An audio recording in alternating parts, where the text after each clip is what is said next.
Now, we will demonstrate the proper use of the hinged cutter. Reed's hinged cutters are a Reed invention. They are used for cutting steel, stainless steel, cast iron, and ductile iron pipe. Their low clearance of just 4 inches allows them to fit into many tight spaces. First, open the lower yoke by depressing the latch, and place the cutter onto the pipe. Close the lower yoke and tighten the cutter to bring the wheels in contact with the pipe.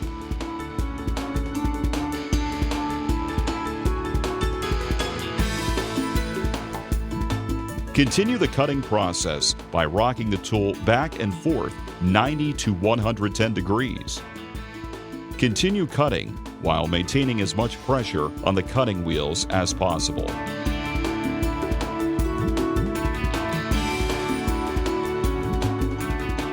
Please refer to the operator's manual for complete instructions on the use of this tool. We also recommend using the Reed cutter wheel reference chart for proper cutter wheel selection for your particular pipe cutting job.